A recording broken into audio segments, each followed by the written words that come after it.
పలుకు తొయ్యలి భవ్య రూపము తెలుగు తల్లికి వందనం. మార్గదేశీ సమ్మిళత్ బహు ప్రక్రియాభకు వందనం. సత్కవీశ్వర కల్పనారస దివ్య జలధికి వందనం.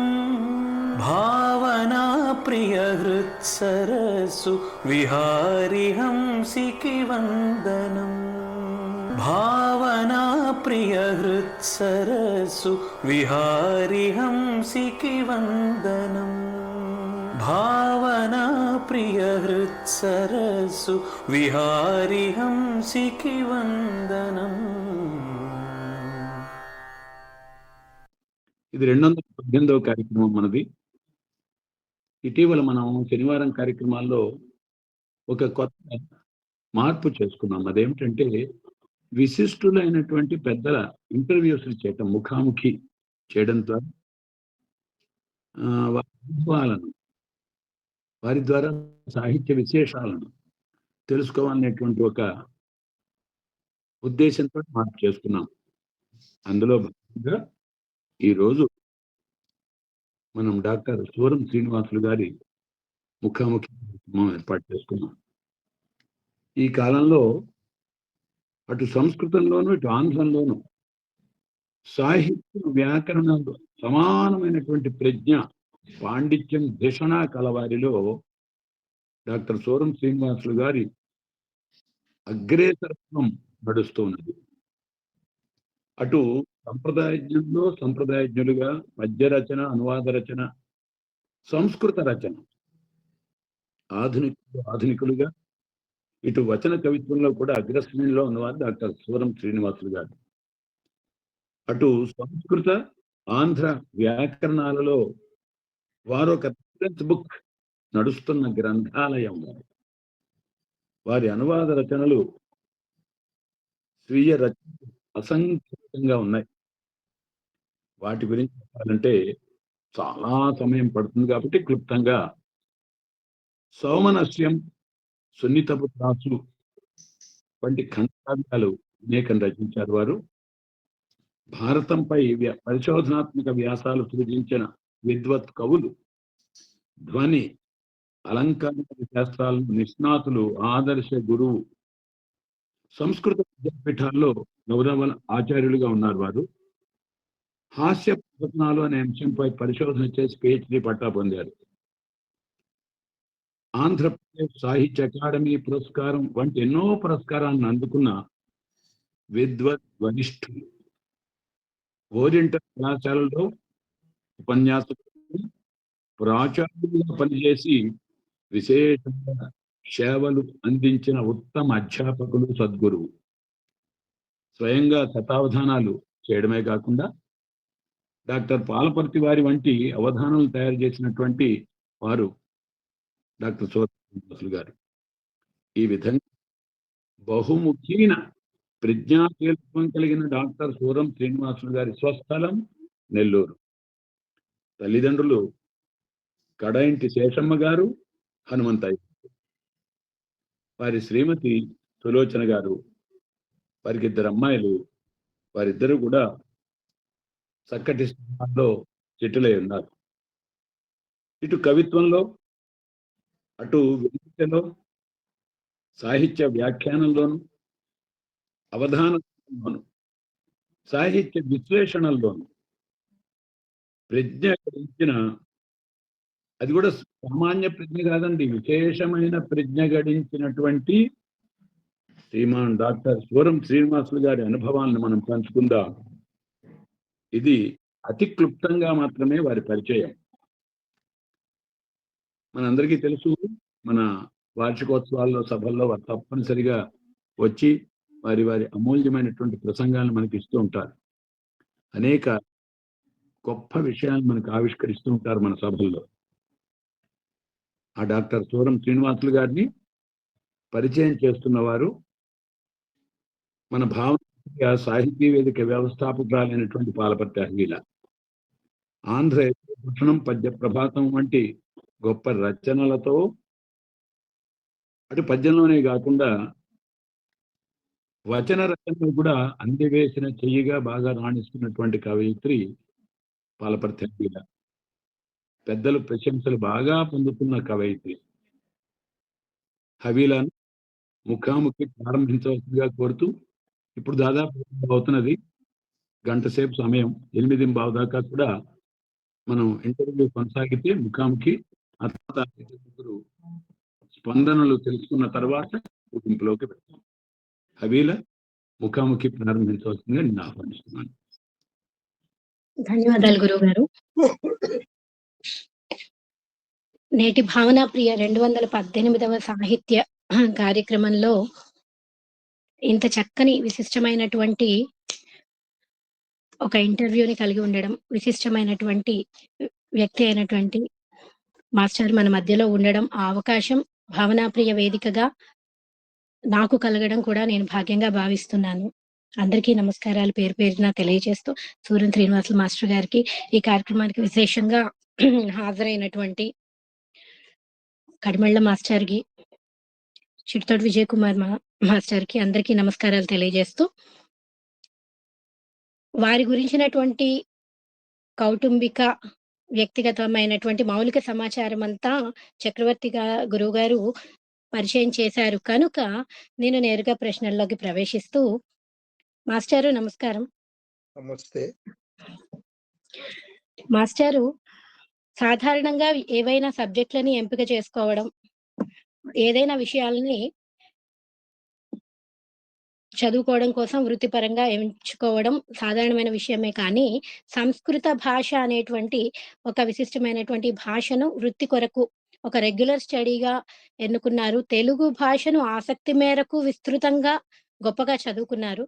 అయితే ఒక ఆసక్తి, ప్రత్యేకమైనటువంటి ఆసక్తి, అభినివేశం ఉంటే కానీ దీని వైపుకు మనసు వెళ్ళదు. కాబట్టి ఈ సంస్కృతం చదువుకోవడం పట్ల మీ ఆసక్తికి ప్రేరణ ఏమిటో తెలియజేయవలసిందిగా కోరుతున్నాను. బాగుంది.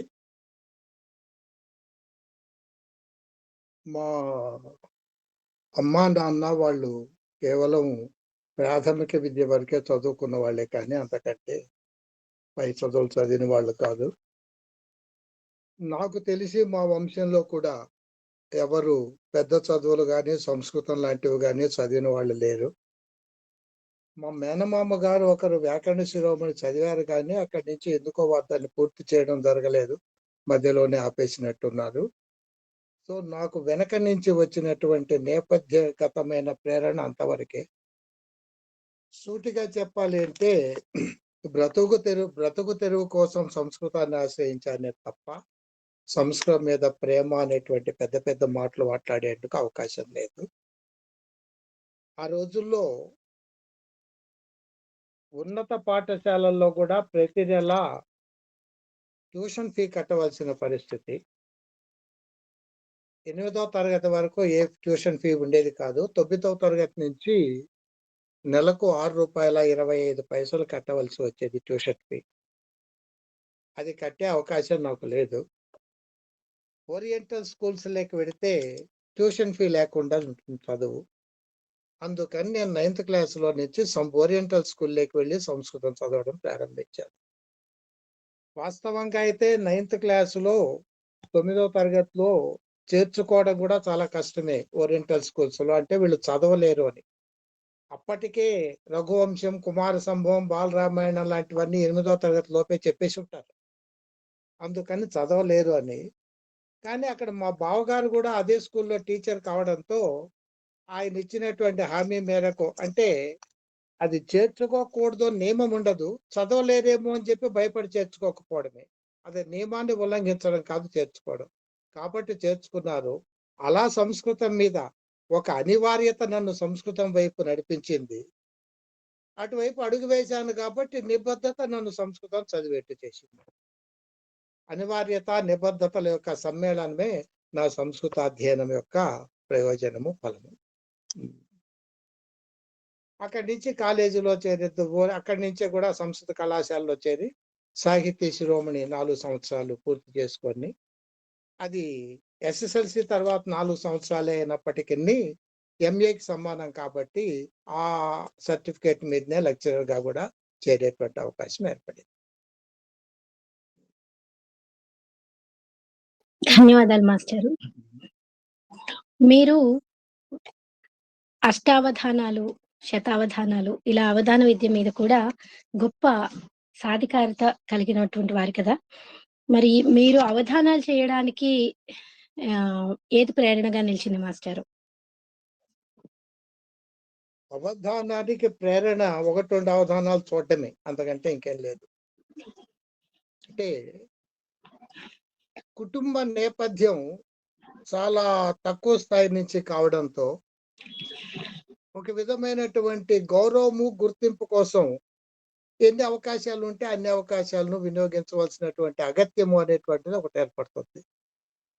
కాబట్టి 1, 2 అవధానాలు చూశాను. ప్రత్యేకించి బులుసు వెంకటరామమూర్తి గారని, వారు అప్పుడు కాకినాడ ప్రాంతం వారే అనుకుంటాను, నాకు తెలిసినంత వరకు, గుర్తున్నంత వరకు. వారు నెల్లూరు వచ్చి 1, 2 అవధానాలు చేశారు. అత్యద్భుతమైనటువంటి ఆసుధారతో అప్రస్తుత ప్రసంగానికి కూడా పద్యంలోనే సమాధానం ఇచ్చేవారు వారు. పాండిత్యము అనేటువంటిది అసాధారణంగా కనిపించకపోయినా ఆ ఆసుధారతో వారు సభను మెప్పించేవారు. అది చూడడం జరిగింది. సివి సుబ్బన్న గారి అవధానం చూడడం జరిగింది.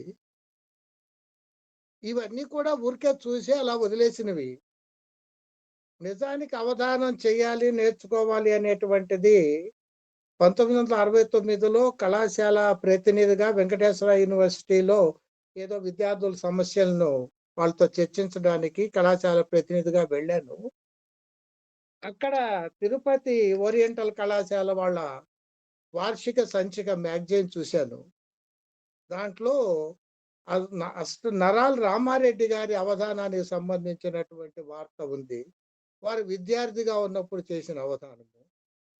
ఇలాంటి వార్త మన కాలేజీ మ్యాగజైన్ లో ఎందుకు ఉండకూడదు అనిపించింది. అందుకని అవధానం నేర్చుకోవడం ప్రారంభించాను. మాకు కూడా కాలేజీ ప్రతి సంవత్సరం మ్యాగజైన్ ప్రింట్ చేసేవాళ్ళు. మన కాలేజీ మ్యాగజైన్ లో కూడా ఒక విద్యార్థి అవధానం చేసినట్టు వార్త ఉంటే బాగుంటుంది కదా అని అప్పటి నుంచి అవధానాన్ని నా అంతటి నేనుగా అభ్యాసం చేయడం ప్రారంభించాను. దాంట్లో నాకు ప్రత్యేకించి ఎవరు నేర్పిన వాళ్ళు కానీ, నేర్చుకోమని చెప్పిన వాళ్ళు కానీ 2 రకాలుగాను ఎవరు లేరు. కేవలం నేను నా అంతటగా చూస్తూ నేర్చుకోవడమే జరిగింది. అది అవధానానికి ప్రేరణ. గొప్పగా ఉంది. కళాశాల వార్షిక సంచికలో కూడా అలాంటి ఒక వార్త ఉంటే బాగుంటుంది అన్నటువంటి ఆసక్తి. చాలా గొప్పగా ఉంది మాస్టారు. అయితే మీరు చేసిన అవధానాల్లో మీకు ఎక్కువగా గుర్తుండిపోయిన అవధానం ఏది? ఆ విషయం ఏదైనా? అలా చాలా ఉంటాయి చేసిన అవధానాలు. సంఖ్యాబలంగా విపరీతంగా నేను అవధానాలు చేసేటువంటి ప్రయత్నం చేయలేదు. ఎందుకంటే అప్పటికి ఇప్పటికి కూడా నాకున్నటువంటి ఒక నియమం ఏమిటంటే, నేనుగా ఎవరిని నా అవధానం ఏర్పాటు చేయమని కానీ, నా ప్రసంగం ఏర్పాటు చేయమని కానీ నా జీవితంలో ఇంతవరకు ఎవరిని అడగలేదు. అది నాకున్నటువంటి ఒక నియమమో, చేతగానితనమో ఏదైనా కావచ్చు. కాబట్టి నా పరిస్థితి అంతే. ఎవరిని నేనుగా ఈ రోజు వరకు కూడా, ఈ రోజుగా అంటే ఇప్పుడు 7:22 వరకు కూడా ఎవరిని అడగలేదు. కాబట్టి నా అవధానాల సంఖ్య తక్కువే ఉంటుంది. అయితే చేసినవి కొన్ని చాలా ప్రత్యేకమైనటువంటి పద్ధతులతోనే ముగిసినవి ఉంటాయి. మొన్ననే తిరుపతిలో కూడా మీరు చూశారు. మీ భావన ప్రియ అవధానమే. దాదాపు అట్లాగే ఉంటాయి. నేను మర్చిపోలేనటువంటి అవధానాలు 1, 2 చెప్తాను. ముందు వ్యతిరేకతలో నుంచి ప్రారంభించి అనుకూలతలోకి వస్తాను. నా జీవితంలో మర్చిపోని అవధానం నేను పొన్నూరు కాలేజీలో చేసినటువంటి అవధానం. పొన్నూరు ప్రజలకు నేను అదే మొదటిసారిగా అవధానిగా పరిచయం కావడం. కాలేజీ విద్యార్థులకు కానీ, అధ్యాపకులకు కానీ అవధానం ఏర్పాటు చేశాము. దానికి పృచ్ఛకులను సమీకరించేటువంటి సమయంలో మా కార్యక్రమాలకు నిత్య సత్య శ్రోతగా ఉన్నటువంటి ఒక అధ్యాపకుడిని కూడా పృచ్ఛకుల్లో పెడితే బాగుంటుందని నిర్వాహకులు భావించి వారిని, అప్పటికి ఆయన ఒక కళాశాలలో తెలుగు శాఖాధిపతి, మామూలు వ్యక్తి ఏం కాదు, ఆయన్ని అప్రస్తుత ప్రసంగానికి ఏర్పాటు చేశారు. సరే, చక్కగా అవధానం ప్రారంభమైంది. వచ్చిన ఇబ్బంది ఏమిటంటే ఆయన అప్రస్తుత ప్రసంగానికి పూర్వగాథాలహరి ప్రిపేర్ అయ్యి వచ్చాడు. అక్కడి నుంచి ముందు ఒక కథ అడిగారు మొదటి ప్రశ్న. అదేదో చెప్పాను. రెండో ప్రశ్న మళ్ళీ అడిగారు. ఇంకో కథ చెప్పాను. మూడోది కూడా కథ అడిగారు. మాస్టారు ఇలా కథలు చెప్పిస్తూ కూర్చుంటే సమయం సరిపోదు కదా! అప్రస్తుత ప్రసంగం అంటే నా ఏకాగ్రతను భంగపరచడమే గాని నేను ఎన్ని పురాణాలు చదివాను అనేందుకు కాదు కదా! కాబట్టి మీరు ప్రశ్న సూక్ష్మంగా వేయండి.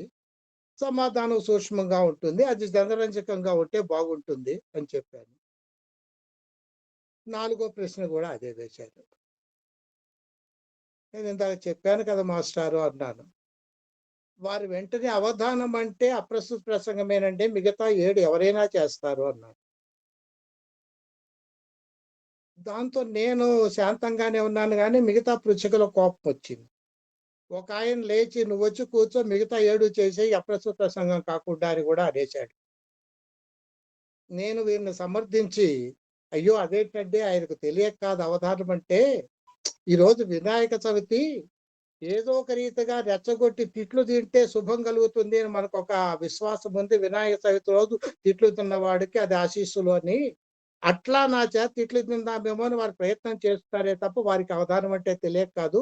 మీరు ఆవేశపడకండి అని వీరిని కూర్చోబెట్టాను. అయితే జరిగింది ఏంటంటే అంత సహృదయతో నేను తీసుకున్నప్పటికిని ఆయన ఆ తర్వాత అవధానం అయ్యేదాకా మాట్లాడడం మానేశారు. అప్రస్తుత ప్రసంగం. ఆయన దగ్గర నుంచి ఏ విధమైన ప్రశ్న లేదు, ఏ విధమైన స్పందన లేదు. అవధానం జరిగినంత సేపు మౌనంగా కూర్చున్నారు. ఇటువైపేమో నిషిద్ధాక్షరి 4వ పాదం చివరి అక్షరం కూడా నిషేధించారు. వాళ్లకు నిషేధించే హక్కు ఉంది. వాళ్ళ హక్కులను అది ఇప్పుడైతే మనము 2 పాదాలు కాగానే ఇక చాలు నిషిద్ధాక్షరం 2 పాదాలేని మిగతా 2 వదిలేయాలి అని ఒక అప్రకటిత రాజ్యాంగ విధానం ఏర్పడింది. కానీ అది అలా కాదు. వాళ్ళకి ఆ హక్కు ఉంటుంది. ఎప్పటిదాకా వాళ్ళు నిషేధించినా మనం చెప్పవలసింది. చివరి పాదం చతుర్థ పాదపు చివరి అక్షరం దాకా నిషేధిస్తున్నాడు ఆయన. ఈయనేమో మౌనంగా కూర్చున్నాడు అప్రస్తుత ప్రసంగం. దుష్కర ప్రాసతో సమస్య. ఇక ప్రేక్షకుల పరిస్థితి ఎలా ఉంటుంది? ఇలాంటి విషమ స్థానాల్లో వాళ్ళను రంజింపజేయడానికి అప్రస్తుత ప్రసంగం. ఆయన అలిగి కూర్చున్నాడు, మౌనంగా కూర్చున్నాడు. ఈయన 4వ పాదం చివరక్షరం నిషేధిస్తున్నాడు. ఇక దుష్కర ప్రాసతో ఆయన నిషిద్ధాక్ష సమస్య ఇచ్చి కూర్చున్నాడు. ఇవన్నీ సమన్వయం చేసుకోవడానికి ఆయన మౌనం అనేటువంటిది అవధానాన్ని బాగా దెబ్బతీసింది. నా జీవితంలో మర్చిపోలేని అవధానం. ఎందుకంటే అప్పుడు నా ఆత్మీయులైనటువంటి వాళ్ళు కూడా శ్రీనివాసులకు అవధానం చేయడం చేత కాదేమో ఇంకా అన్నటువంటి భావనలోకి వెళ్ళారు. ఇవన్నీ తెలియక. ఆ తర్వాత మళ్ళీ వాళ్ళకి ఎప్పుడు తెలిసిందంటే ఒక సంవత్సరం వ్యవధిలోనే తెనాల్లో అవధానం చేశారు. అది కూడా మర్చిపోలేనిది. దీనికి వ్యతిరేక దిశలో ఆ తెనాలి అవధానం ఎలా జరిగిందంటే కూర్చునేందుకు అవకాశం కుర్చీలు చాలక నిలబడి చూసినటువంటి వాళ్ళ సంఖ్య కూర్చున్న వాళ్ళంతా ఉన్నారు. ఒక అవధానంలో నిలబడి కూడా చూసే అంతమంది శ్రోతలు ఉండడం అనేది నేను అదే చూశాను. నా దాంట్లో అప్పుడే చూశాను. అంతమంది ఉన్నారు. ఉండడంతో పాటు అవధానం చాలా అద్భుతంగా జరిగింది. అందరూ కూడా చక్కని పండితులు కూర్చున్నారు. అవధానం అద్భుతంగా సాగింది.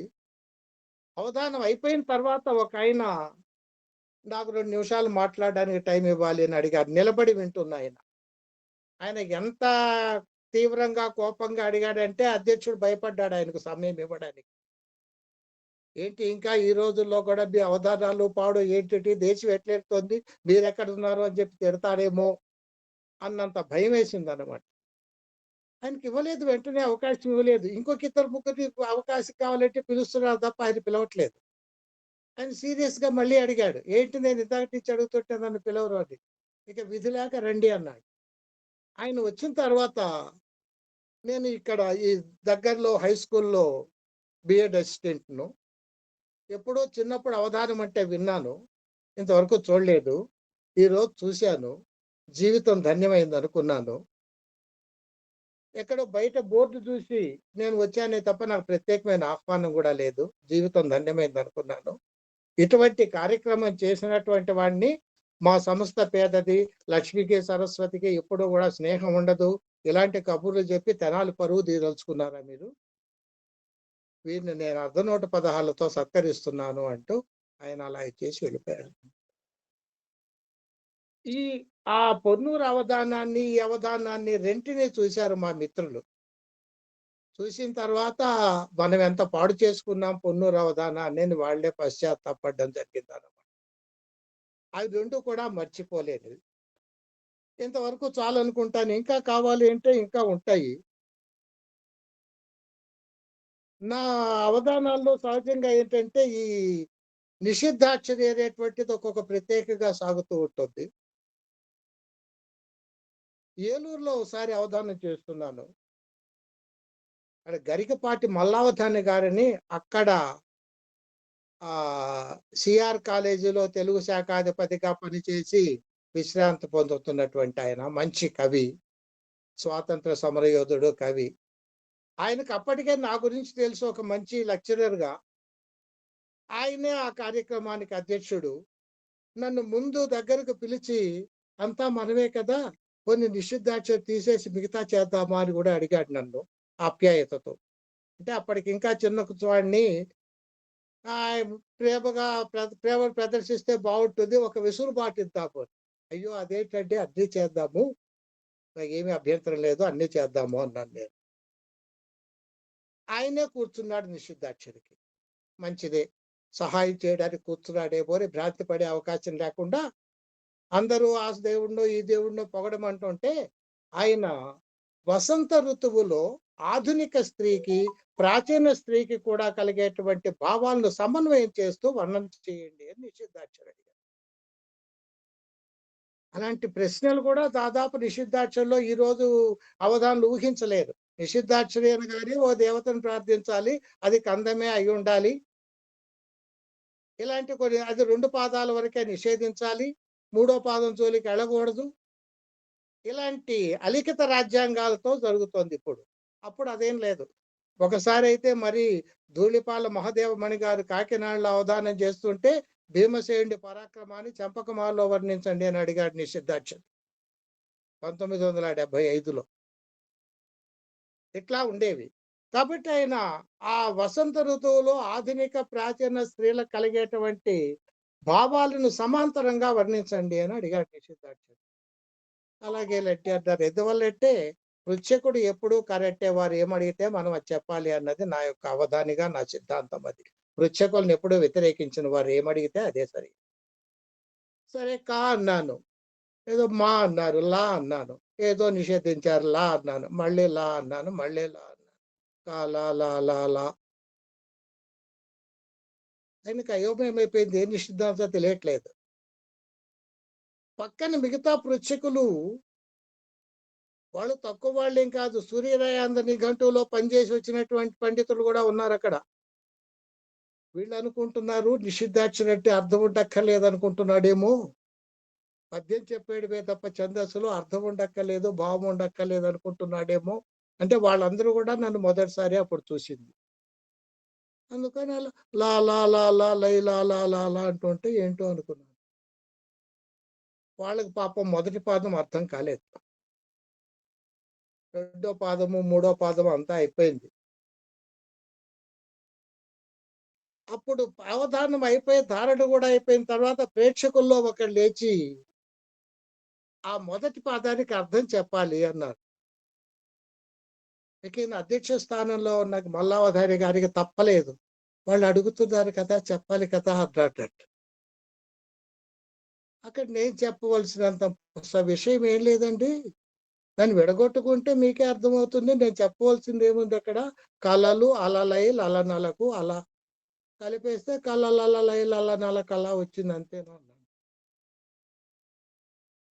అట్లా ఆ రీతిగా తప్పించుకోవడం, అంటే పృచ్ఛకుడిని దారి తప్పించి మన దారిలో మనం వెళ్ళిపోవడం అనేది నిషిద్ధాక్షరికి అత్యవసరమైనటువంటి అంశము. దానికి రకరకాల ప్రక్రియలను మనము పాటించవచ్చు. అది దానికి సంబంధించినటువంటిది. ఇలా ఇంకా ఎన్నో ఉంటాయి. ప్రస్తుతానికి ఇది చాలనుకుంటాను. ఇంకా సమయం ఉంటే చెప్పుకుంటాను.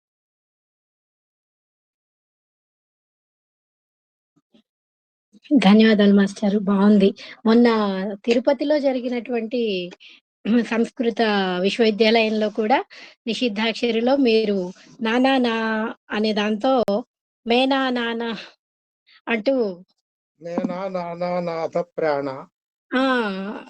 అది 'నేనా నాన్న నాద ప్రాణ' అంటూ నా నా నా అన్ని వరుస వెంట నాలేసేసరికి అది దాన్ని కూడా ఇలాంటి పరిస్థితే ఏర్పడింది మాస్టారు. చాలా బావుంది కాకపోతే చెప్పింది ఇది విన్నప్పుడు. సంస్కృతము, అది తెలుగు. అవును. ఉభయ భాషల్లో మీ పాండిత్యం అలా వెల్లడైంది. చాలా సంతోషం. ఇప్పుడు ఈ అవధానాలు అనే దానిలో ఒక అంటే అవధానాల మీద ఒక విమర్శ ఉంటుంది గదండీ మాస్టారు. దీనిలో చిక్కరైనటువంటి కవిత్వాన్ని సాధించలేము. అది కేవలం ఒక శబ్దాలకు సంబంధించిన శబ్ద విన్యాసం మాత్రమే. అదొక శబ్దాలకు సంబంధించిన సర్కస్ లాంటిది. కానీ దీనిలో మంచి భావాన్ని ఇది చేస్తూ చెప్పలేము అనేది చెప్ అనేది ఒక విమర్శ కాబట్టి దాని మీద మీరేమంటారు? అది పాక్షికంగా యథార్థమవుతుందే గాని సంపూర్ణంగా కాదు. ఇది అవధాని యొక్క లక్ష్యాల మీద, పృచ్ఛకుల యొక్క ప్రశ్నల మీద ఆధారపడుతుంది. వాస్తవానికి అవధానంలో ఆసు కవిత అనేటువంటిది ఒక అంశం. కానీ కొందరు ఏం చేశారంటే వేగంగా చెప్పడమే గొప్ప అనేటువంటి భావనకు లోనయ్యి వేగంగా పద్యాలు చెప్పేసేస్తూ అబ్బా ఎంత స్పీడ్గా చెప్పేస్తాడో ఆయన అనిపించుకుంటూ చలామణిలోకి రావాలని ప్రయత్నించారు. వాళ్ళ ద్వారా అవధానాలు చెడ్డాయి. ఆసు కవిత ఒక అంశమే గాని మిగతా వాటిల్లో ఇప్పుడు వర్ణన ఇచ్చారు. వర్ణన అందమైంది ఎందుకు చెప్పుకోకూడదు? దత్తపదిలో మరీ కృత్రిమైన పదాలు అయితే తప్ప సాధారణ పదాలతో అర్థమైనటువంటి పద్యం చెప్పచ్చు. దత్తపదితో వర్ణన చెప్పచ్చు, సమస్య చెప్పచ్చు. మన తిరుపతిలో చూశారు సమస్య ఇచ్చిందని ఒక సుభాషితం లాగా చెప్పగలిగాము. అలా మంచి పద్యాలు కూడా చెప్పేటువంటి అవకాశం ఉంది. కానీ అంత ఓపిక, అంత సామర్థ్యము ఈ రెండు లోపించినందువల్ల ఆ స్థాయి లేనటువంటి పద్యాలు అనేటువంటిది రావడం జరుగుతుంది. వాటిల్ని బట్టి అవధానాల్లో మంచి మంచి పద్యాలు ఉండవు అనేటువంటి ఒక అభిప్రాయం. దాని సత్తు దురభిప్రాయము, సదభిప్రాయము రెండు వాడద్దు. ఒక అభిప్రాయం ఉంది. అది పాక్షికంగా మాత్రమే సత్యం.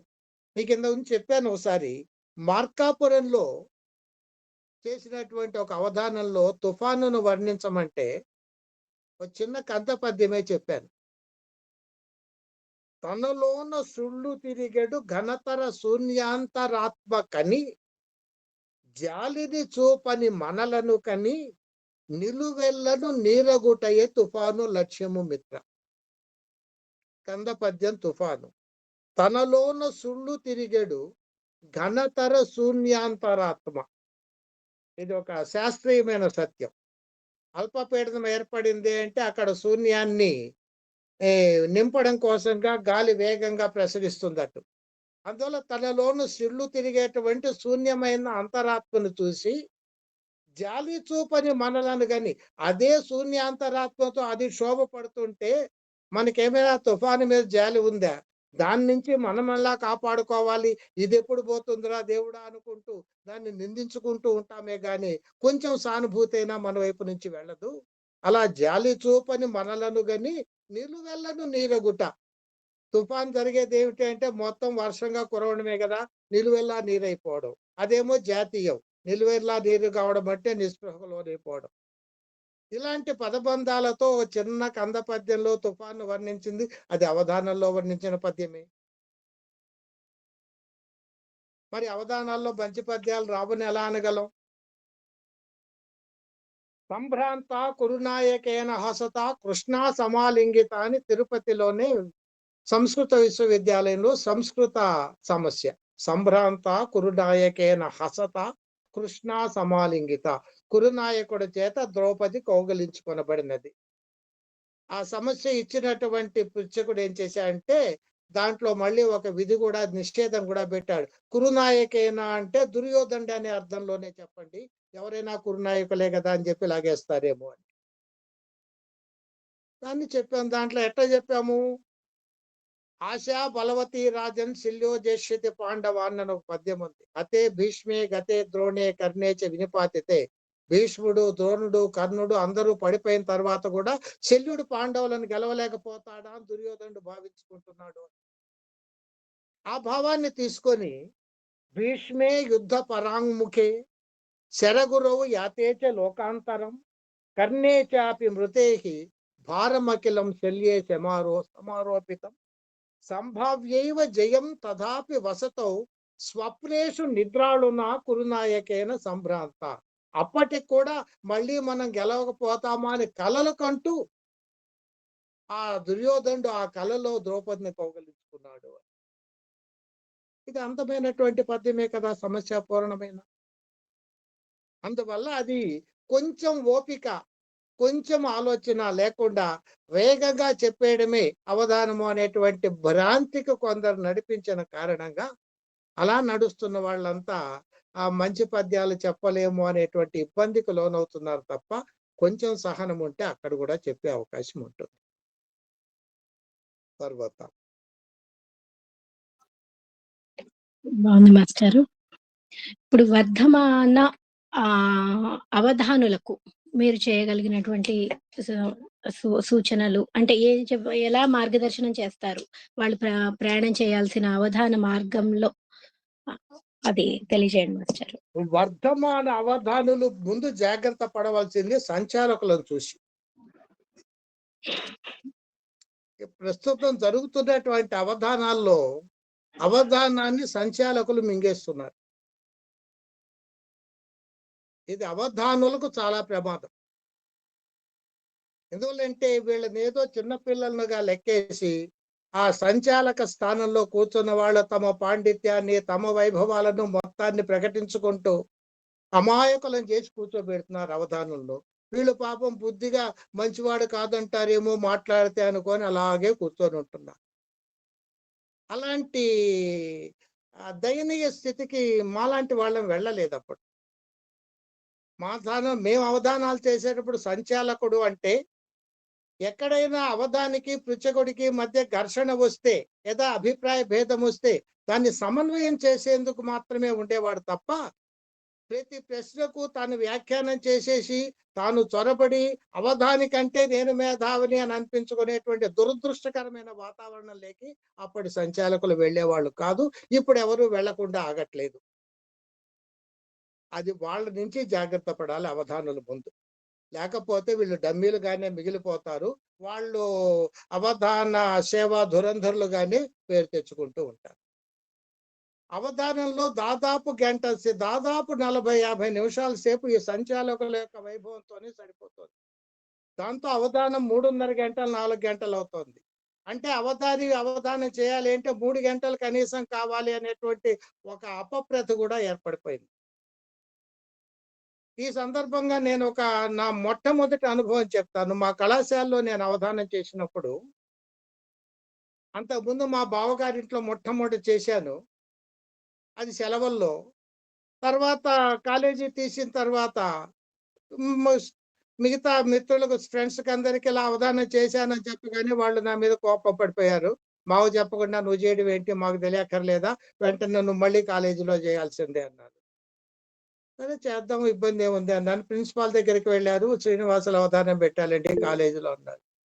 వారికి దిగ్భ్రాంతికి లోనయ్యారు. శ్రీనివాసులు అవధానం చేయడం ఏమిటి, మనం చేశారటండి, ఇప్పుడు మళ్ళీ చెయ్యాలి అని. పాపం వారు కొంతకాలం దాన్ని దాటవేస్తూ ప్రయత్నించారు. ఎందుకంటే కాలేజీ ప్రతిష్టకు సంబంధించిన అంశం కదా అది. అవధానం చేసేస్తాడు అంటే అదన్నా వైపు తప్పిందంటే ఆ కాలేజీ ప్రతిష్ట దెబ్బతింటుంది అని పాపం వారి ఆలోచన. కానీ వీళ్ళు బలవంతంగా ఎట్టి పరిస్థితుల్లోనూ చిల్డ్రన్స్ డే రోజు పెట్టవలసిందే అని ఒత్తిడి చేశారు మిగతా పిల్లలంతా. అంటే అప్పుడు 500 మంది కాలేజీ స్ట్రెంగ్త్ ఉండేది. దాంతో ఆయన సరే పెడదాము, బయట వాళ్ళకి ఎవ్వరికి చెప్పకండి, మన కాలేజీలో మాత్రమే ఏర్పాటు చేసుకుందాం అన్నారు. నోటీస్ పంపారు. అందరు లెక్చరర్లకు ఆశ్చర్యమే, ఏంటి శ్రీనివాసులు అవధానం చేయడం ఏమిటని అడిగారు కూడా. ఏంట్రా ఇట్లా నోటీస్ వచ్చింది, నువ్వు అవధానం చేస్తావా అని. చేస్తాను మాస్టర్ అన్నాను. అదేంటి దానికి బోల్డు చదవాలి, నిఘంటువులు చదవాలి, వ్యాకరణాలు చదవాలి. అవన్నీ నువ్వు ఎప్పుడు చదివావు అని. ఏమోనండి నాకు తెలియదు. చేద్దాం అనుకున్నాను. మొన్న చేశాను. మళ్ళీ చేయమంటున్నారు చేస్తాను.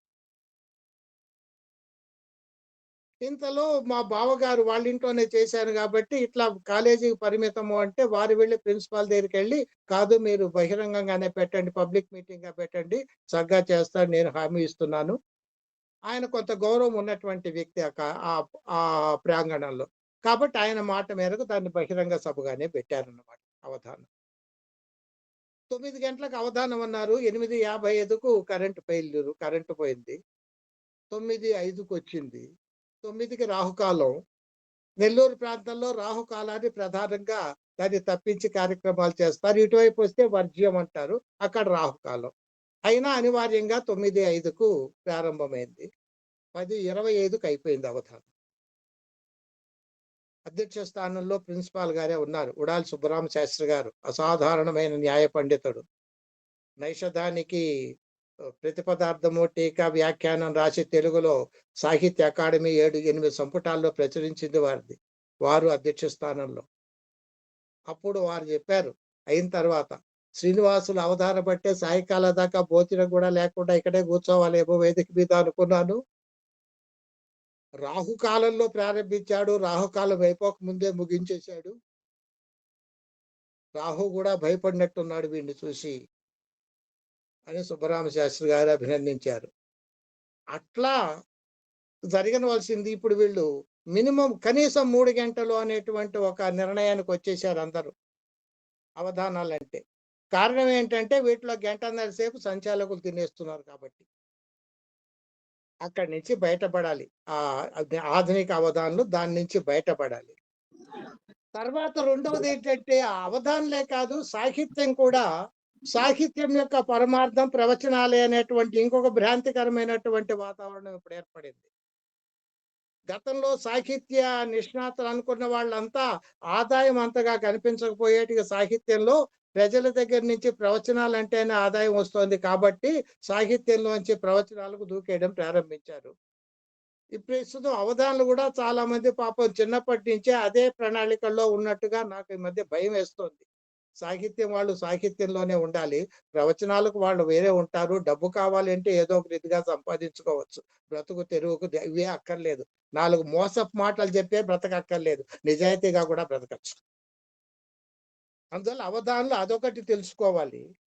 2 పాండిత్యం చాలా బాగా ఉంటుంది. ఇప్పుడు కుర్రవాళ్ళైనప్పటికీ చాలా మంది మంచి పండితులుగానే ఉన్నారు.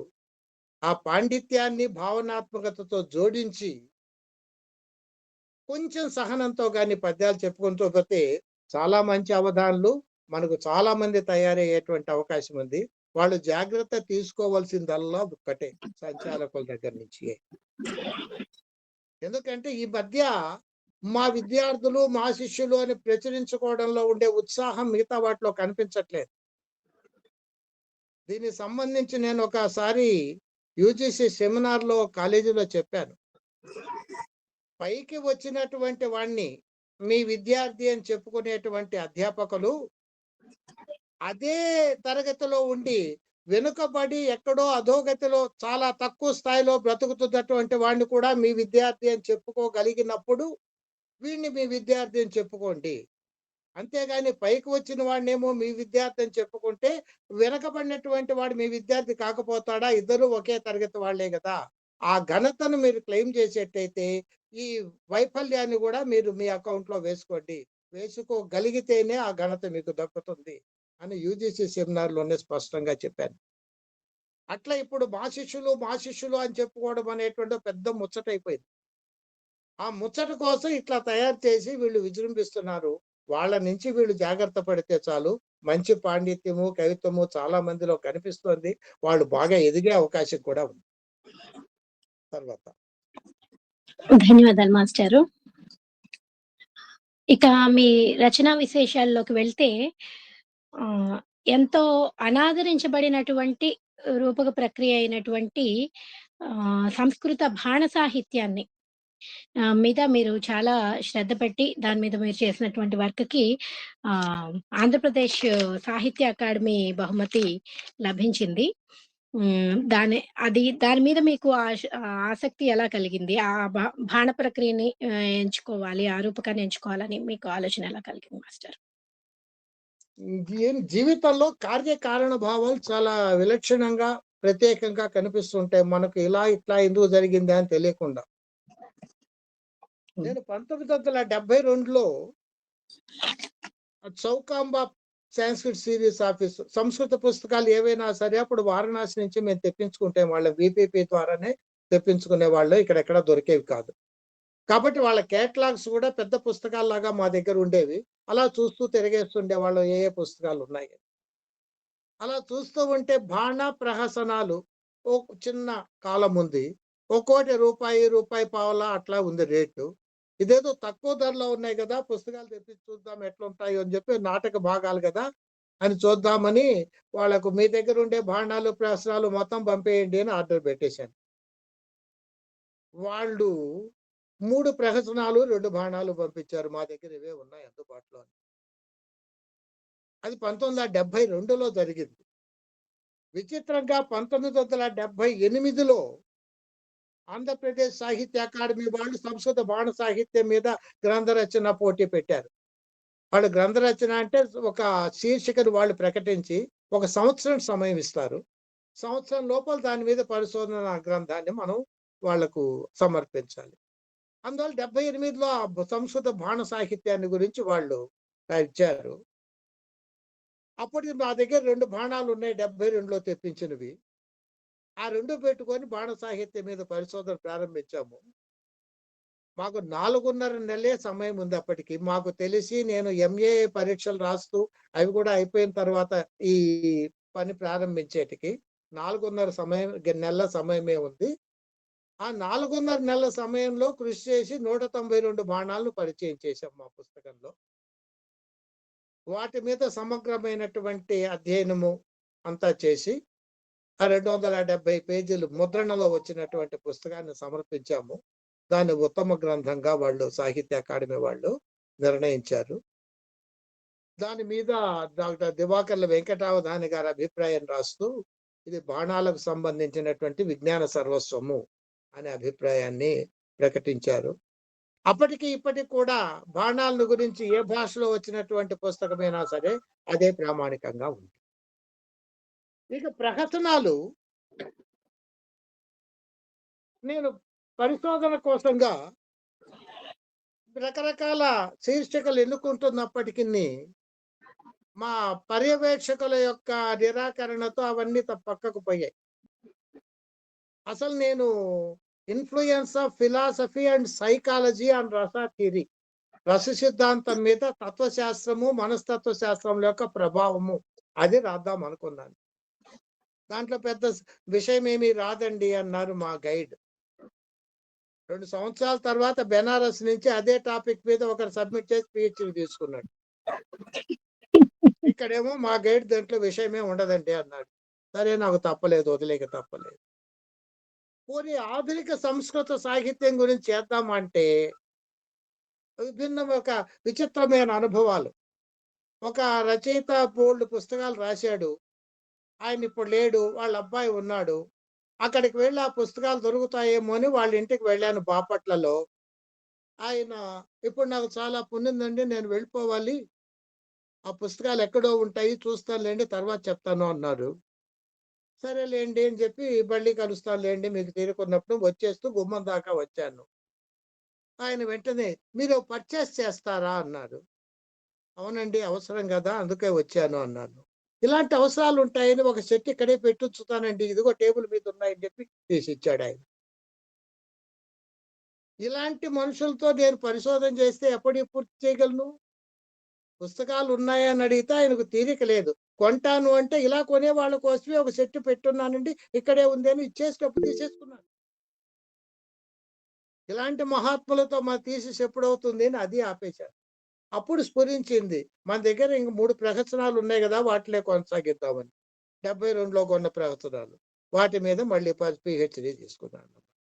అంటే 78, 80లో జరిగినటువంటి వాటికి కారణము మూలము 1972లోనే తెలియకుండా పడింది. కాబట్టి కార్యకారణ భావాలు జీవితాల్లో అలా ప్రత్యేకంగా విలక్షణంగా ఉంటాయి. వాటిని మనం అర్థం చేసుకోవడంలోనే వెనుకబడిపోతుంటాము. తరువాత ధన్యవాదాలు మాస్టారు. ఇక మీ రచనలు ప్రారంభం దగ్గర నుండి చూసుకుంటే ఇప్పుడు ఇలా మీరు చెప్పినటువంటి బాణ సాహిత్యము, ప్రహసన సాహిత్యం ఇవేమో విమర్శలు. తర్వాత సౌమనస్యం ఓ పద్య కావ్యం, తర్వాత సున్నితపుత్రాసు ఒక వచన కవిత, తర్వాత ఏటివాలు జ్ఞాపకం అంటేనేమి, ధాతృ ప్రశ్న, తర్వాత ఇటీవల రాసిన విడుపు ముడి అంటేనేమి, స్థావర జంగమం, తరుగీత, జలగీత, గిరిగీత, వాటి తర్వాత కాలగీత రాశారు. అంటే ఒకవైపు సంప్రదాయమైనటువంటి పద్యము, వచన కవిత్వము, ఇప్పుడు రుక్మిణీష విజయం అంటేనేమి, లేకపోతే వైయాకరణ గ్రంథాలు అనేకం అంటే బహుముఖీనమైనటువంటి శాఖలు, భాషలోనే బహుముఖీనమైనటువంటి శాఖ పరంగా అన్నింటినీ మీరు ఎలా ఈ సమన్వయం కుదిరింది రచనలో? సమన్వయం మనకు కుదరడమే గాని వాటికి వైరుధ్యం ఏం లేదు కదా. సంస్కృతమైనా తెలుగైనా భాషలు 2. అది ఏదైనా సరే ఒక భాష. భాషకు ఒక భాష, భాషా మర్యాద, భాషా సంప్రదాయం, భాషా స్వరూపం ఉంటాయి. మనం అధ్యయనం చేసేటువంటి ఆసక్తి కొలదే అది మనకు అందుబాటులోకి వస్తూ ఉంటుంది.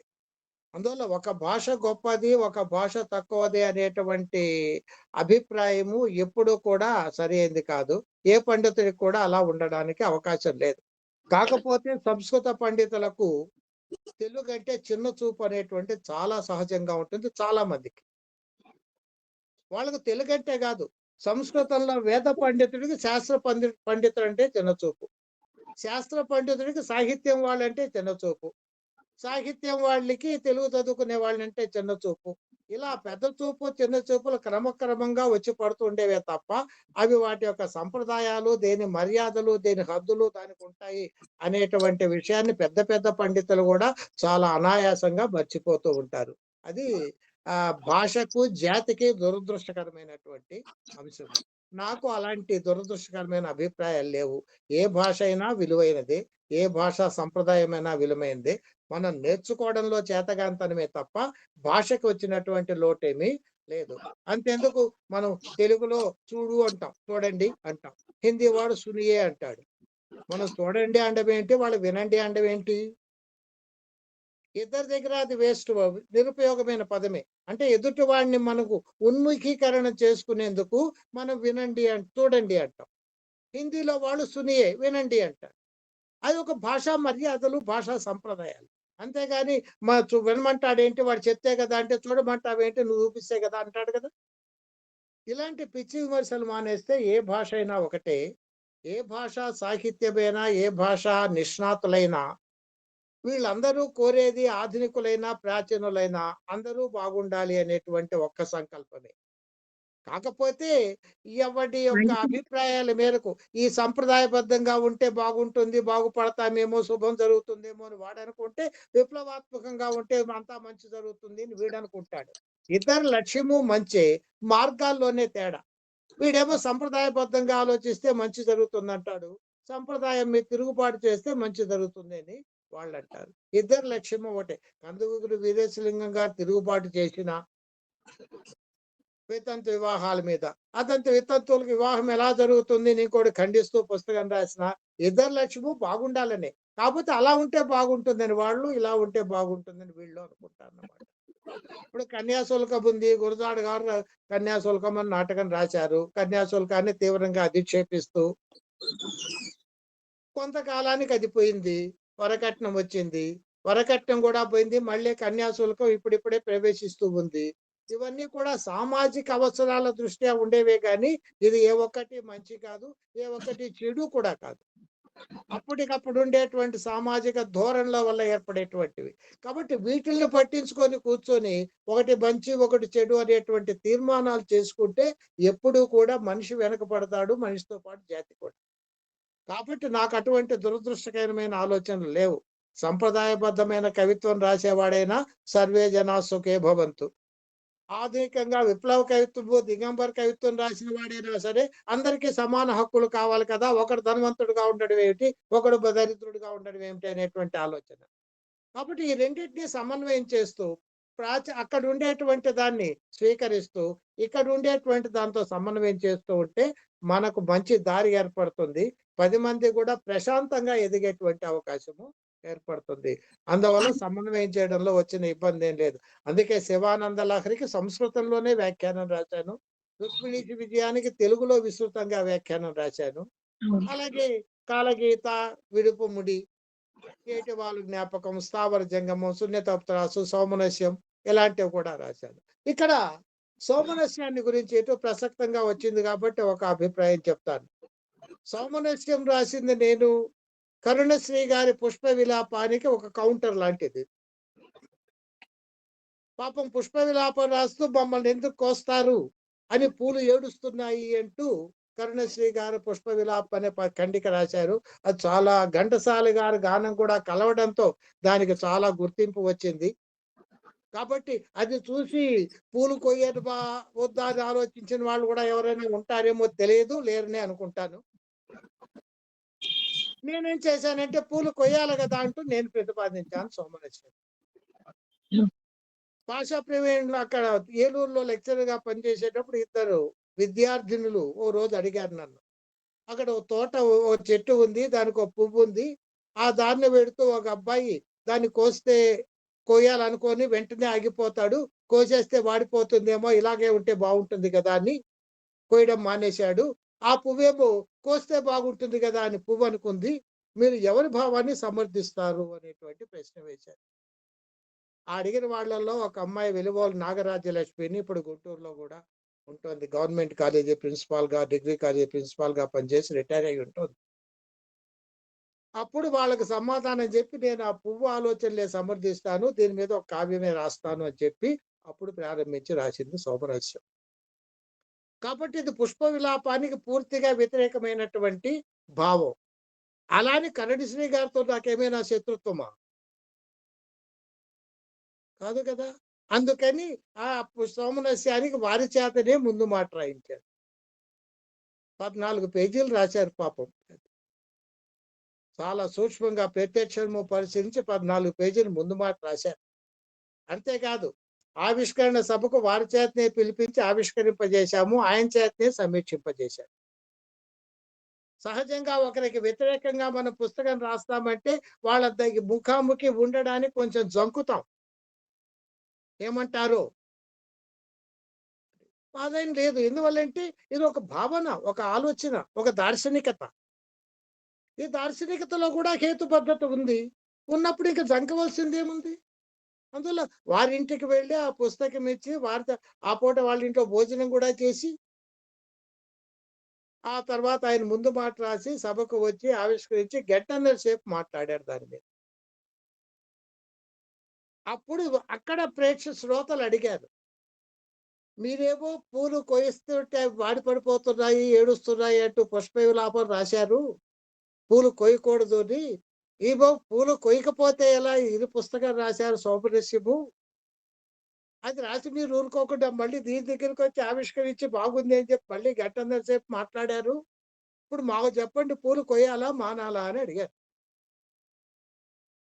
దానికి ఆయన చెప్పారు, నేను పూలు ఏడుస్తున్నాయని చెప్పినంత మాత్రం చేత పూలు కోసి పెట్టుకోవడం మానేశారా మీ ఇంట్లో ఎవరైనా? పూజ కోసమైనా తల్లో పెట్టుకోవడానికైనా పూలు కోస్తూనే ఉన్నారు కదా, నా పద్యాలు విని మానలేదు కదా. అలాగే వీరి పద్యాలు విని ఏమైనా కోయడానికి అదొక ఉద్యమంలాగా ప్రారంభిస్తారా? లేదు కదా. ఇదేంటంటే ఒక కవిగా నా దార్శనికత, నా దృష్టి అలా ఉంది. దాన్ని నేను పద్యబద్ధం చేశాను, ఛందోబద్ధం చేశాను, కవితామయం చేశాను. వీరు ఇలా ఆలోచించారు, వీరు దార్శనికత ఇది, ఇది హేతుబద్ధంగానే ఉంది, వీరు దీన్ని కవిత్వంగా ఛందోబద్ధం చేశారు. అది బాగుంది, ఇది బాగుంది. రెండు చదివి మీరు ఆనందించడమే తప్ప ఇక పూలు కోయడమా మాండమా అని చర్చలు పెట్టుకోవాల్సిన అవసరం లేదు అని వారే చెప్పి వెళ్ళారు. కాబట్టి ఏంటంటే ఆ సమన్వయము, దార్శనికతలు భిన్నంగా ఉంటాయి. ఒక దార్శనికత మరొక దార్శనికతతో ఘర్షణ పడేది కాదు. రెండు కలిపి సమాజానికి ఎలా ఉపయోగపడాలి అనేటువంటి ఆలోచన తప్ప రెండు ఘర్షణ పడుతూ కూర్చొని సమాజాన్ని అల్లరిపాలు చేయడానికో లేకపోతే అప్రతిష్టకో అశాంతికో గురి చేయడానికో కాదు ఎప్పుడు సాహిత్యం. తర్వాత బాగుంది మాస్టర్. నా ప్రశ్నల్లో పుష్ప విలాపానికి సెటైరిస్టిక్ గా రాసిన అది అంటారు అనేటువంటి ప్రశ్న కూడా ఉంది మాస్టారు. మీరు దానికి ముందే ఈ చెప్పేసారు. సమన్వయంలో అది వచ్చేసింది. అవును మాస్టర్. ధన్యవాదాలు. ఇందాక అయితే చెప్పాను అవధానులు కూడా ఇక్కడ, ఇందాక అవధానులు జాగ్రత్త పడవలసిన ఇంకొక అంశం చెప్పాలి. నేను చీరాల్లో ఒకసారి అవధానం చేసినప్పుడు అక్కడ అందరూ ప్రసిద్ధమైన పండితులే కూర్చున్నారు. ఊటుకూరు లక్ష్మీకాంతమ్మ గారు, కొల్లిపర పాండురంగారావు గారు, జ్వాలా నరసింహ శాస్త్రి గారు, వీళ్ళంతా, ప్రతాప సుబ్రహ్మణ్య శాస్త్రి గారు, తుమ్మల సీతారామూర్తి గారు అధ్యక్షులు. గంట కొట్టడానికి కూర్చున్న వారు ప్రతాప సుబ్రహ్మణ్య శాస్త్రి గారు. ఆయన తెలుగు శాఖాధిపతి, మంచి హరికథల్లో నిష్ణాతులు, హరికథలు చెప్పడంలో చాలా పేరు ప్రసిద్ధి ఉన్నవాడు. ఆయన గంట కొట్టడానికి కూర్చున్నారు అవధానంలో. ఇక మిగతా వాళ్ళ పృచ్ఛకుల యొక్క స్థాయి ఎలా ఉంటుందో మీరు ఊహించండి. అలా కూర్చొని వీరు ఆ రైల్వే స్టేషన్ లో గంట కొట్టినట్టు కొట్టడం ప్రారంభించారు ప్రతాప సుబ్రహ్మణ్య శాస్త్రి గారు. ఒకేసారి 2-3 ఇట్లా. నేను అడిగాను, అయ్యా మీరు ఏమైనా గతంలో పోర్టర్ గా పనిచేసి వచ్చారా ఏంటి, ఆ గంటలు కొట్టడం ఏంటి అని కూడా నేను అనవలసి వచ్చింది. 56 గంటలు కొట్టారు ఆయన.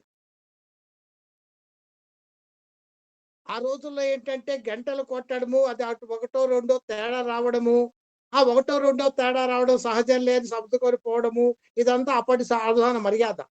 గంటలో ఒక అంశంగా ఉండేది గంటా గణనం, అది తప్పే చెప్పేవాళ్ళు. ఈ సర్దుబాటు వాక్యం కూడా తర్వాత వచ్చేది. కానీ నేను ఆ గంటల్లో ఎప్పుడు కూడా తప్పు చెప్పలేదు. ఆయన 56 కొట్టినా 56 అని చెప్పగానే లేచొచ్చి కౌగలించుకున్నారు స్టేజ్ మీద. ఇది ఎందుకు చెప్పొచ్చానంటే గంటల గురించి కాదు. ఆ అవధానం దగ్గర, ఆ అవధానం పూర్తి చేసి అన్ని సమస్యలు పూర్తి చేసి ఇక ధారణ చేస్తాను అంటే, ధారణ ఇప్పుడు కాదు సన్మానాలు అయిన తర్వాత చేయాలి అన్నారు. అంటే అవధానికి, పృచ్ఛకులకు అందరికీ సన్మానాలు చేసిన తర్వాత అప్పుడు ధారణ చేయి. ఇప్పుడు చెప్పండి ధారణ అన్నారు. ఇది చాలా క్రూరమైన చర్యే కదా వాస్తవంగా అయితే. అయితే నేను గతంలో చెప్పినట్టు పృచ్ఛకులు ఏది చెప్తే అదే కరెక్ట్ అన్న థీరీ వాడిని కాబట్టి అలాగే తర్వాతనే అన్నాను. అయిపోయిన తర్వాతే ధారణ చేసి చెప్పాను. అప్పుడు 56 గంటలు కొడితే ఆయన వచ్చి కౌగిలించుకున్నారు. ఇలా సన్మానాల తర్వాత ధారణ అని, ఇలా మనల్ని దారి తప్పించేటువంటి ఆలోచన ఎవడికో ఒకడికి, ఒక పృచ్ఛకుడికి వస్తుంది. వాడు ప్రకటిస్తాడు. అలాంటి వాళ్ళ దగ్గర నుంచి కూడా జాగ్రత్త పడవలసినటువంటి అవసరము ఉంటుంది. అయితే ఇలాంటివన్నీ ఇప్పుడు పాపం సంచాలకులు సర్దుకుపోతున్నారు, ఇబ్బంది లేదు. తర్వాత ధన్యవాదాలు మాస్టారు. మీరు సంస్కృతాంధ్రల్లో పండితులు, వైయాకరణులు, వ్యాఖ్యాత, విశ్లేషకులు, విమర్శకులు ఇలా బహుముఖీనమైనటువంటి ఆహ్, ఆహ్, భాషా శాఖల్లో మీకున్నటువంటి వాటిలో కవిత్వం కూడా ఉన్నది. ఇలా కవి అన్నింట్లో మీకు ఎక్కువగా సంతృప్తి కలిగించినటువంటి పాత్ర ఏమిటి? మీరు కవిగా ఉన్నప్పుడా? పండితులుగా ఉన్నప్పుడా? అధ్యాపనమా? ఏది ఎక్కువగా సంతృప్తినిచ్చినది? కౌండిన్య ప్రహసనం అని ఒకటి ఉంది సంస్కృతంలో. హ్మ్. కౌండిన్య ప్రహసనం అని. వాడు కౌండిన్యుడు దాంట్లో నాయకుడు. వాడు పెద్ద తిండిపోతు. వాడు ఏంటంటే వాడి ప్రసిద్ధి ఆ వీధిలో ఎవరింట్లో ఏది వండుతున్నారో వాడి ఇంట్లో కూర్చొని వాసన చూసి చెప్పేయగలడు. అంత నిష్ణాతుడు అన్నమాట. జిహ్వాజుష మాతృత సంశయేషు కిల ప్రమాణం రసనా జలార్ద్ర అంటాడు. ఆ జిహ్వ నాలుక అనేది పనిచేస్తూ ఉంటే వాసనను బట్టి ఎక్కడేం జరుగుతుందో చెప్పేయచ్చు, అదే ప్రమాణము అంటాడు అన్నమాట. అంతటి తిండిపోతులకు ఏమవుతుందంటే రకరకాల భక్ష్యాలు దగ్గర పెడితే ఉపస్థితే భక్ష్యవర్గే బహుపత్నికస్య ఇవ దక్షిణదాయకస్య మహత్ అనర్థస్థానం అని ఒక డైలాగ్ ఉంటుంది. చాలా రకరకాల ఆహార పదార్థాలు చుట్టూ పెడితే దక్షిణదాయకుడు భార్యలు ఎన్నుకోవడంలో ఇబ్బంది పడ్డట్టుగా ఇబ్బంది పడతాడు అని. దక్షిణ నాయకుడు అంటే అనేక నాయకులు కలిగిన వాడు. దీంట్లో ఏది ఎన్నుకోవాలి అనేటువంటిది కూడా అట్లాగే. ఇప్పుడు కూడా నాకు వీటన్నిటిలో ఏది మీకు ఇష్టము అంటే దక్షిణ నాయకుడి ముందు నాయకుల్లాగా ఈ అన్ని విషయాలు నా ఎదురుగా వస్తున్నాయి అన్నమాట. నాకేంటంటే ఇవన్నీ కూడా సమానమైనటువంటి ప్రీతిపాత్రములైనటువంటి అంశాలే. అయినప్పటికీ కొంచెం మొగ్గు చూపవలసినటువంటి అగత్యం ఏర్పడి చెప్పవలసి వస్తే నేను అధ్యాపనమే నాకు ఇష్టము అనేటువంటిది చెప్తాను. తరగతి గదిలో కూర్చొని పాఠం చెప్పడం కంటే నాకు అత్యంతము ఇష్టమైనటువంటిది మరొకటి ఈ పుస్తకాలు, వ్యాఖ్యానాలు, అవధానాలు ఇవేవి కూడా నాకు ఇష్టమైనటువంటివి కావు. అలా చెప్పవలసి వస్తే. అందుకే ప్రిన్సిపాల్ హోదాలో ఉండి ఎలా తరగతులు తీసుకోవడం మానేద్దామా అనేటువంటి ఆలోచనలు చేస్తుండేటువంటి రోజుల్లో కూడా నేను ప్రిన్సిపాల్ స్థానంలో ఉండి లెక్చరర్స్ కంటే ఎక్కువ తరగతులు చెప్తున్నటువంటి వాడిని. ఒక సంవత్సరం అయితే కాలేజీలో అధ్యాపకుల యొక్క కొరత కారణంగా, ఇది వాస్తవంగా జరిగింది, అతిశయోక్తి కాదు, 8 పేపర్లు నేనే చెప్పాను. 6 పీరియడ్లు, మామూలు 6 పీరియడ్లు, లంచ్లో ఇంకొక పీరియడ్, లంచ్ బ్రేక్లో 7 పీరియడ్లు తీసుకొని ప్రిన్సిపాల్గా 8 పేపర్లు ఒకసారి నేనే చెప్పాను ఒక సంవత్సరం. అందువల్ల నాకు అత్యంతము ప్రీతిపాత్రమైంది అధ్యాపనము. అందుకే ముందు కళాశాల, తర్వాతనే బయట వ్యవహారాలు అన్న కారణంగానే ఈ అవధానాలు, ఈ పిచ్చితో నేను బయట తిరగడం అనేటువంటిది ఎక్కువగా జరగకపోవడానికి కూడా కారణం అదే. ముందు నా కళాశాల, మా విద్యార్థులు, వాళ్ళ అభివృద్ధి, ఆ తర్వాతనే నాకు సంబంధించింది. నా జీవితంలో తీసుకున్నది అదే. ముందు కాలేజీ, తర్వాత నా ఇల్లు, పిల్లలు, తర్వాతనే బయట నా వ్యవహారాలు. కాబట్టి నాకు అత్యంత ప్రీతిపాత్రము అని చెప్పవలసి వస్తే అధ్యాపనము మాత్రమే. 8, 10 అయింది. ధన్యవాదాలు మాస్టారు. మీరు 1,00,000 పైగా ఉన్నటువంటి భారత శ్లోకాలను యథాతథానువాదం చేశారు. ది తిప్ప భట్ల వారితో కలిసి చేసిన వర్క్. అయితే విద్మహే అంటే మీరు పదవీ విరమణ పొందేటప్పుడు మీ స్టాఫ్ అందరూ కలిసి మీకోసం వేసినటువంటి మీ స్టాఫ్ కాదు, పాత విద్యార్థులు, పూర్వ విద్యార్థులు. పాత విద్యార్థులు అందులో అందరి అభిప్రాయాలు తీసుకుంటూ, కుటుంబ సభ్యుల అభిప్రాయాలను అన్నింటినీ సమీకరిస్తూ వాళ్ళు వేసినటువంటి విద్మహే అనేటువంటి సావనీరందామా పుస్తకం అందామా, అందులో నేను ఇందాకే చూసి తెలుసుకున్న విషయం ఏమిటి అనంటే, తిప్పా భట్ల వారు మీ గురించి అభిప్రాయపడుతూ రాసినటువంటి వ్యాసంలో ఆ భారత 18, 20 వాల్యూమ్స్ గా ఉన్నటువంటి అంత అనువాదము, భారత అనువాదంలో 80% సూరం మాస్టర్ గారి వర్కే, మిగిలిందే నాది, వారిదే సింహభాగం అని వారు స్వయంగా చెప్పున్నారు. దీని మీద మీరు ఒక 2 మాటలు మాట్లాడితే బాగుంటుందని నా అభిప్రాయం. అది వారి సహృదయతకు నిదర్శనం. ఎందువల్లంటే 2 పేర్లు అక్కడ కనిపిస్తున్నాయి అంటే ఎవరిది ఎంత అనేటువంటి, ఎవరు ఊక తెచ్చారు, ఎవరు పప్పు తెచ్చారు, ఎవరు కలుపుకొని ఊదుకొని తిన్నారు అనేటువంటి చర్చలకు అవకాశం ఉండదు. కాకపోతే వారి మంచితనం దృష్ట్యా అది నేను పదవీ విరమణ చేస్తున్నటువంటి ఒక శుభ సమయం కాబట్టి ఒక వాస్తవాన్ని అలా ప్రకటిస్తే బాగుంటుంది అనేటువంటి సహృదయతతో వారు ఆ విషయాన్ని అలా చెప్పారు. అంతే. ఒక మాట కూడా అన్నారు, పెద్దవాడిని కాబట్టి నా పేరు ముందు వేసుకున్నాను అని కూడా వారు అక్కడ అన్నారు ఆ వ్యాసంలో. అది వారి మంచితనానికి సంబంధించిందే కానీ నా శక్తియుక్తులకు సంబంధించినటువంటి అంశం కాదు. మాస్టర్, ఇప్పుడు పురస్కారాలకి సంబంధించి చూసినప్పుడు మనకి 2-3 విశిష్టమైనటువంటి పురస్కారాలు అన్ని అత్యంత చిన్న వయసులో మీరు సాధించినట్లుగా కనబడుతుంది. అది ఎలా సాధ్యమైంది? ఎలా మీ కృషి ఏమిటి దాని వెనక? ఇప్పుడు పెద్ద పెద్ద పనులు చేసినటువంటి వాళ్ళంతా చిన్న చిన్న వయసుల్లో చేసిన వాళ్ళే. గొప్ప గొప్ప ఆవిష్కరణలన్నీ యవ్వన దశ, ఇప్పుడు గురజాడ అప్పారావు కావచ్చు, ఆది శంకరాచార్యులు కావచ్చు, ఇలాంటి వాళ్ళంతా కూడా సహస్ర చంద్ర దర్శనాలు చేసుకొని మురిసిపోయినటువంటి వాళ్ళు కాదు. స్వల్ప వయసులోనే పశువులు బాసిన జాతి మురిసిపోయేట్టుగా చేసినటువంటి గొప్ప గొప్ప వరివశలను అందించి వెళ్ళినటువంటి వాడు. అందువల్ల మనిషికి సంపూర్ణంగా శక్తికులు పనిచేసేటువంటి వయస్సు అదే. సాహిత్య అకాడమీ బహుమతి తీసుకున్నప్పుడు నా వయసు 27 సంవత్సరాలే. అప్పటికి చాలా మంది ఉద్యోగాల్లో కూడా చేరి ఉండరు. అలాగే నేను 30 సంవత్సరాలకే ఉత్తమ అధ్యాపక బహుమతి తీసుకున్నాను. విశేషం ఏంటంటే రాష్ట్రంలోని ఆంధ్రప్రదేశ్లో ఉండేటువంటి సంస్కృత కళాశాలల నుండి మొట్టమొదటిగా ఆ బహుమతి తీసుకున్న వాడిని నేనే 30 సంవత్సరాల వయస్సులో. ఇప్పటికీ ఆ బహుమతి తీసుకున్న అత్యంత తక్కువ వయసు ఉన్నవాడిని కూడా నేనే. Youngest to receive the award and the first among the oriental colleges నేనే. ఇది ఎలా వచ్చింది అంటే నిరంతరంగా సాగినటువంటి కృషి. ఆ దానికి సంబంధించి కొంచెం వివరాలు పంపించమంటారు. ఆ పంపించేటప్పుడు ఇంకో విశేషం ఏంటంటే నేను 2 పేజీలే రాసి పంపించాను. ఇప్పుడు మీరు ఉత్తమ అధ్యాపక బహుమతికి వెళ్ళేటువంటి అప్లికేషన్లు చూస్తే ఒక్కొక్కటి మహాభారతం ఒక సంపుటం అంత ఉంటుంది. ఇన్ని ఎన్‌క్లోజర్స్ పెట్టి పంపుతుంటారు. మీరెక్కడైనా గమనించండి. నేను 2 పేజీలే పంపాను. ఉదాహరణ వాస్తవికమైనటువంటి రికార్డ్స్ 75 భాషా ప్రవీణ, 76 MA Telugu, 75 MA Sanskrit, 75 POL. ప్రతి సంవత్సరము ఒక డిగ్రీ పెంచుకుంటూ పోయినన్నాళ్ళు వరుసగా. అప్పటికే సాహిత్య అకాడమీ బహుమతి తీసుకున్నాను. 29 సంవత్సరాల వయసులోనే ప్రిన్సిపాల్‌గా ఛార్జ్ తీసుకొని ఉన్నాను. అక్కడ అధ్యాపనంలో అన్నీ కూడా 100కి 100% ఫలితాలు. ఇలా బాహ్య కళాశాల విషయంలో కానీ, బయట విషయంలో కానీ వాళ్ళకు సానుకూలమైనటువంటి దృక్పథాన్ని కలిగించే అంశాలు కొన్ని అక్కడ కనిపించాయి కాబట్టి ఇంకో విశేషం ఏంటంటే అప్లికేషన్ లేట్‌గా వెళ్ళింది.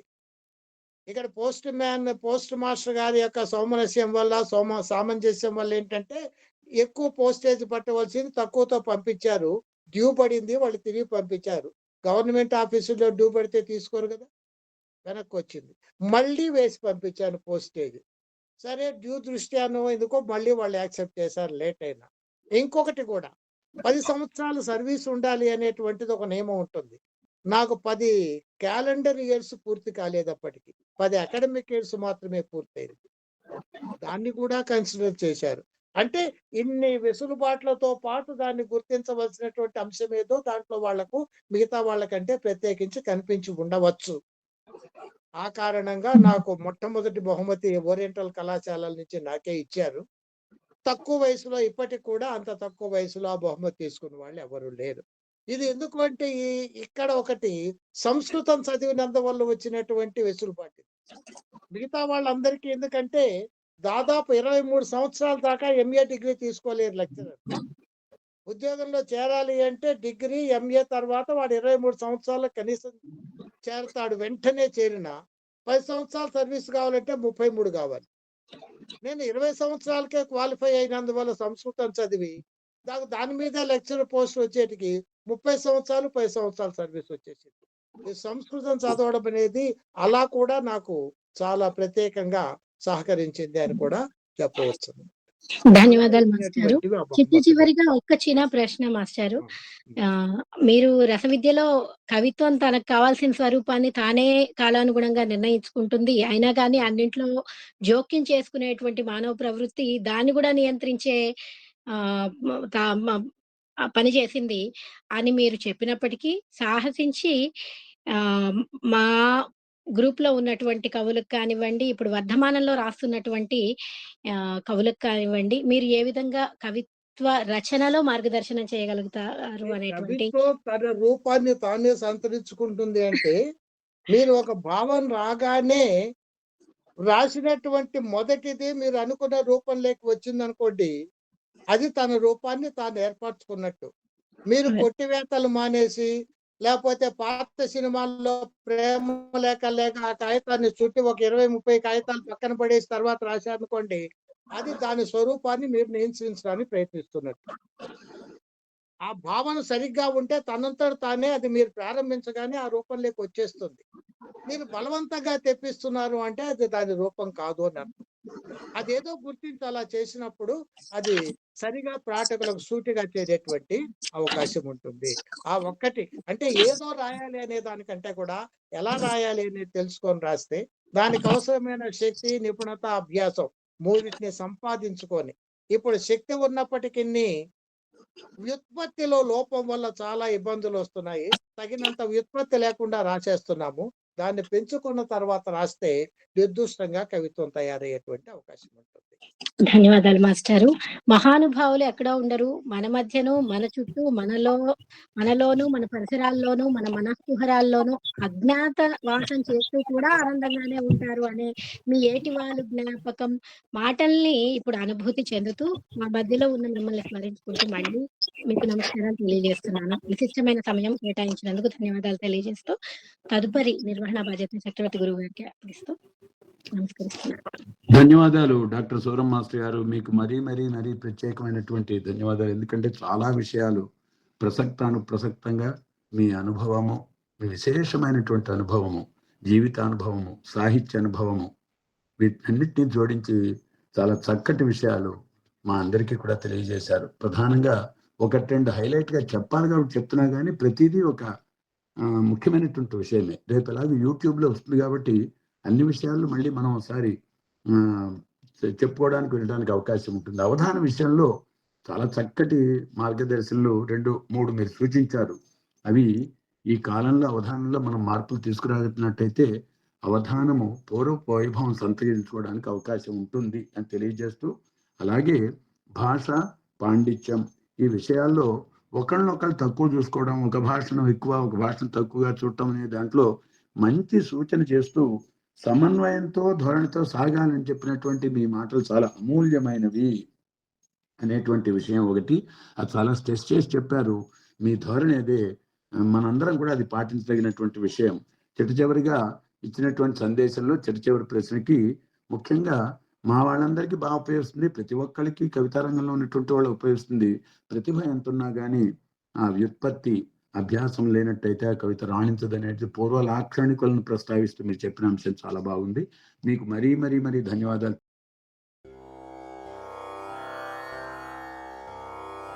పలుకు తొయ్యలి భవ్య రూపము తెలుగు తల్లికి వందనం. మార్గదేశీ సమ్మిళత్ బహు ప్రక్రియాభకు వందనం. సత్కవీశ్వర కల్పనారస దివ్య జలధికి వందనం. భావనా ప్రియ హృత్సరసు విహారి హంసికి వందనం. భావనా ప్రియ హృత్సరసు విహారి హంసికి వందనం. భావనా ప్రియ హృత్సరసు విహారి హంసికి వందనం.